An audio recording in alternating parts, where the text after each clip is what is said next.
एक बार मराठा सेनाएं टीपू सुल्तान पर आक्रमण करने श्रीरंगपट्टनम गई। मराठा सेनाएं कौन से धर्म की? हिंदू।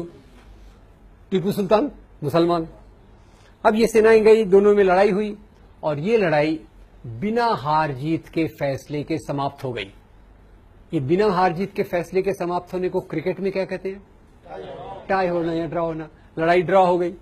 मराठा सेनाएं वापस आ रही, बड़ी गुस्से में है कि हम आए तो थे टीपू सुल्तान को हराने, टीपू सुल्तान को हम हरा नहीं पाए। तो आते आते उन्होंने टीपू सुल्तान के राज्य का श्रीरंगपट्टनम का मंदिर तोड़ दिया। टीपू सुल्तान ने उसकी मरम्मत कराई। मैं बड़ा परेशान हूं। मराठा सेनाओं ने हिंदू मंदिर क्यों तोड़ा? हिंदू धर्म का अपमान करने के लिए या टीपू सुल्तान का अपमान करने के लिए? टीपू सुल्तान का। और टीपू सुल्तान ने मंदिर की रिपेयर क्यों कराई? हिंदू धर्म का उठाने के लिए या प्रजा की भावनाओं का आदर करने के लिए? एक तरफ हिंदू राजा, एक तरफ मुसलमान राजा, दोनों आपस में लड़ते रहते थे। ऐसा हमको एक चित्रण किया जाता है। और इसीलिए अभी आजकल आपके शहर में, जिन लोगों का भी दिल्ली शहर है, अपनी राजधानी में एक और रोड का नाम बदलने की कोशिश हो रही है। कौन सा है वो? अकबर। बोले अकबर मुस्लिम और हमारे महाराणा प्रताप हिंदू, बहुत बहादुर, तो उस बहादुर अपने राजा का नाम वहां देना चाहिए। अकबर अपना नहीं है, वो तो विदेशी है।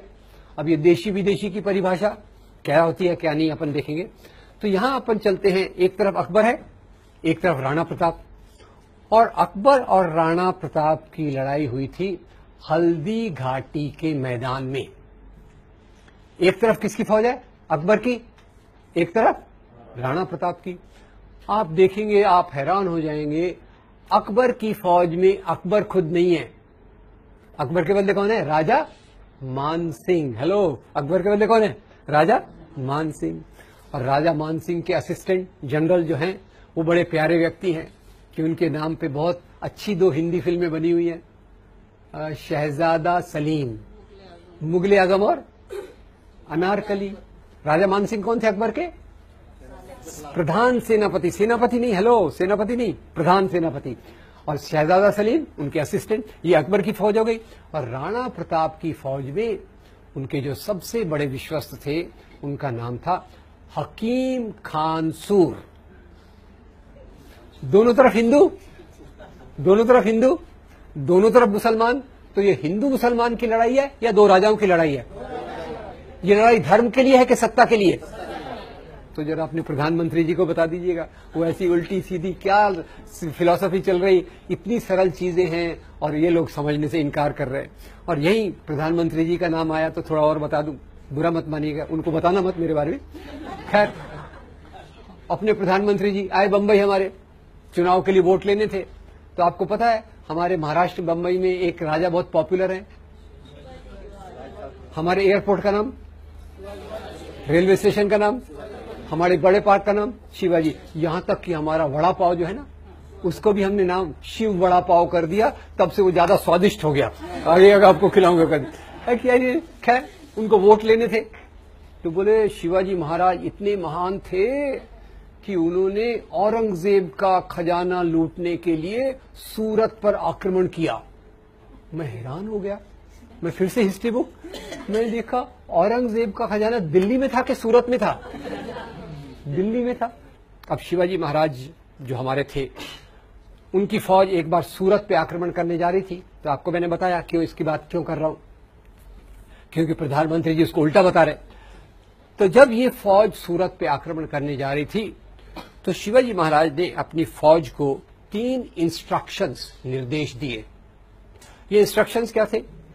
पहला इंस्ट्रक्शन था, देखो भाई, आप जा रहे हो, रास्ते में हजरत बाबा की दरगाह है। हजरत बाबा की दरगाह को कोई नुकसान नहीं पहुंचना चाहिए। उसके उलट मेरी ओर से हजरत बाबा को ये भेंट, गिफ्ट दे देना।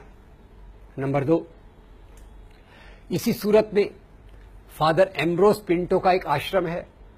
फादर एम्ब्रोस पिंटो के आश्रम को कोई नुकसान नहीं होना चाहिए।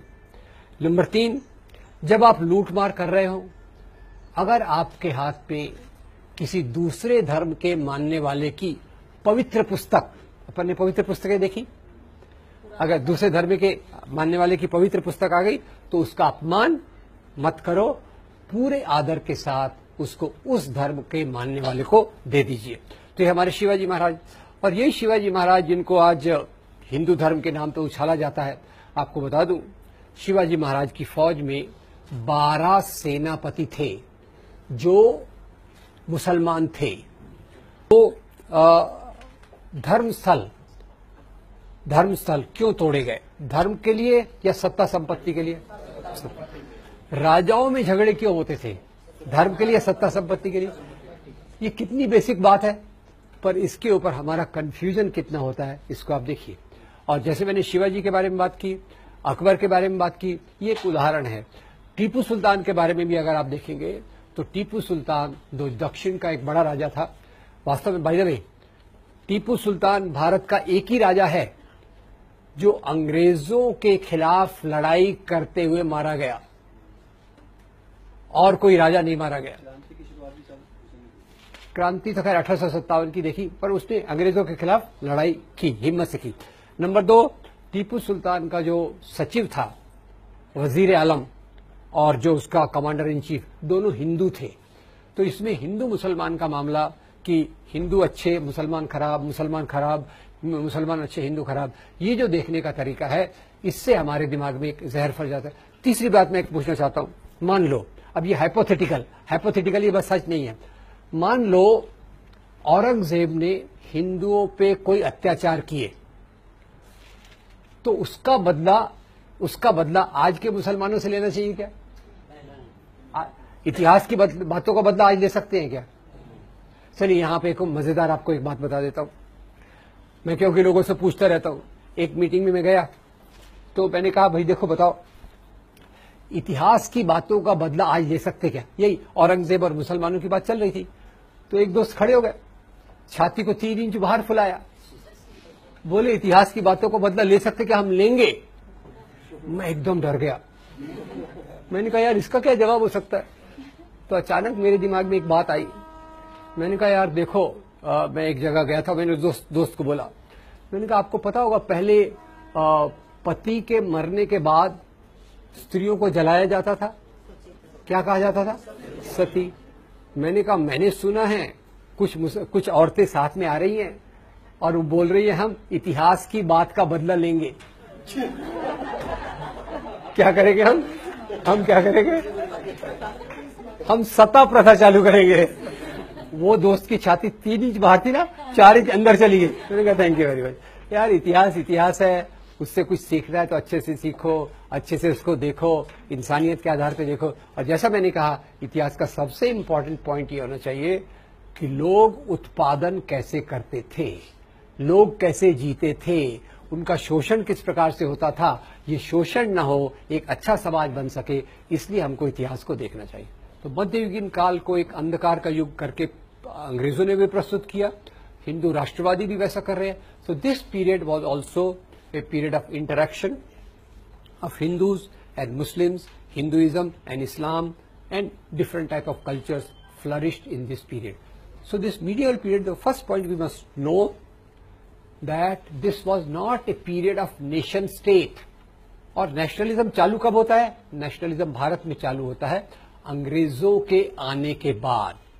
अंग्रेजों के आने के बाद पहले क्या था? नेशन स्टेट था या राजाशाही थी? राजाशाही। तो राजाशाही, और उसके पहले भी अब जाके देखेंगे क्या क्या था।